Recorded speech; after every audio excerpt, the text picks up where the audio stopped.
Mes vies, on va répondre à quelques-unes de vos questions et on va se préparer ensemble. J'ai quel âge en vrai? Bon, ok, en vrai, j'avoue, j'ai 23 ans. Je vous ai menti depuis le début. Quand j'ai 17 ans, pour ceux qui arrêtent pas de me dire « Oh, mais ça fait 17 ans, t'as 17 ans », tous les ans, vous me dites la même chose. Avant, c'était les « Ouais, ça fait 16 ans, t'as 16 ans ». L'année d'avant, c'était « Ouais, ça fait 15 ans, t'as 15 ans ». Donc voilà, j'ai 17 ans, on pose ça là. J'ai fait quel type d'études et quel a été mon parcours scolaire pour en arriver là? Alors, faut savoir que moi, je n'ai jamais été dans une école française. À mes 6 ans, j'ai déménagé aux États-Unis. Du coup, j'ai fait toute ma primaire et mon début du collège là-bas, dans des écoles franco-américaines. Et en rentrant en France, j'ai toujours été dans des écoles américaines ou anglaises. Donc là, je viens de passer mon bac dans une école anglaise. J'ai passé le A-Level, qui est en soi l'équivalent du bac français. Par contre, c'est vrai que j'ai des avantages. Je ne passe pas par Parcoursup pour les études sup. J'ai quand même eu 15 heures de cours par semaine pendant 2 ans, ce qui n'est pas le cas dans les écoles françaises, et je vous plains. Du coup, là, je rentre en école de commerce. Je vais être en alternance dès la première année, et ça, c'est vraiment cool. Comme ça, je vais faire 2 jours école et après 3 jours chez Link.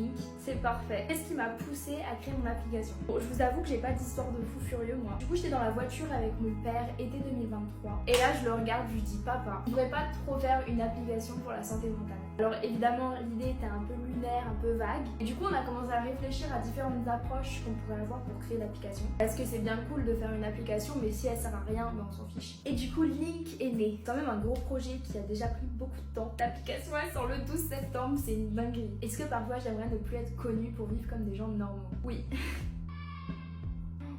J'en peux plus des enfants qui crient. Alors je sais que j'ai énormément de chance d'avoir la visibilité que j'ai, mais c'est vrai que des fois c'est un peu chiant. Presque partout où je vais, si je sais qu'il y a des jeunes, je sais que je vais me faire reconnaître. Quand je rencontre les gens, bah en fait tout le monde me connaît déjà. C'est-à-dire que tout le monde a déjà un avis sur moi qui est fait, alors que moi je les connais pas. Et parfois ça me met super mal à l'aise. Même des fois je suis dans la rue, je suis de super mauvaise humeur, j'ai grave la flemme de parler à qui que ce soit. Et en fait je dois toujours être un peu présentable, un peu de bonne humeur devant les gens, parce que bah, sinon ça se fait pas. Après pour moi les réseaux c'est quand même beaucoup plus de positif que de négatif, mais c'est vrai que ça c'est parfois un peu chiant. Et encore je suis pas vraiment connue, je suis quand même trop contente de vivre ça. Franchement c'est une expérience incroyable et je suis trop heureuse. Je me sens heureuse à combien de pourcents? Bon, ça c'est une question un peu compliquée. Franchement je dirais 80%, et c'est pas mal hein. Parce que je sais qu'il y a toujours des trucs sur lesquels je travaille en ce moment. Parce que même si je le montre pas beaucoup sur les réseaux, j'ai quand même beaucoup de moments où ça va pas trop et où c'est un peu compliqué. Faut savoir que j'ai été diagnostiquée borderline il n'y a pas si longtemps, il y a quelques mois. Et en fait c'est pas facile à vivre hein. J'étais contente sur le moment parce qu'en soi c'était un peu un soulagement de savoir que bah, j'ai un truc quoi. Si j'agis d'une certaine façon c'est à cause de ça. Mais c'est vrai que c'est pas facile à gérer au quotidien. Là j'ai recommencé un traitement il y a pas très longtemps pour réguler mes émotions parce que des fois ça part un peu en crise. Mais voilà, à part ça franchement j'ai tellement de chance de ma vie. Je suis en train de faire des trucs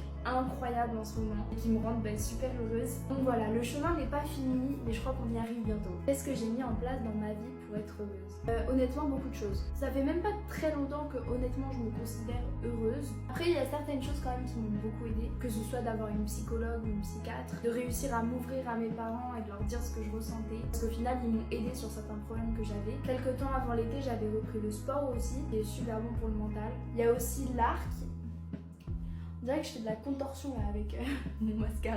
Il y a aussi l'art qui m'a beaucoup aidé, donc la peinture, dessin et tout. Et un truc dont je trouve qu'on parle pas assez, le fait de se comprendre. Ça c'est un truc qu'on m'avait jamais dit quand j'étais pas très bien. En tout cas quand je voulais guérir. Et je vous jure qu'apprendre à se comprendre c'est trop important. Parce que du coup on apprend aussi à gérer les moments où ça va pas. On apprend ce qui nous plaît, ce qui nous plaît pas. Comment éviter certaines réactions qu'on peut avoir ou certains comportements. Là souvent c'est les psychologues qui vont nous aider à nous comprendre. Et voilà, je trouve que c'est un truc genre super important. Bon, j'ai pas répondu à toutes vos questions. Dites-moi en commentaire si vous voulez que je refasse des FAQ comme ça. En vrai, moi je trouve que c'est sympa. Du coup, voilà mes vies, je vous fais des gros bisous et prenez soin de vous.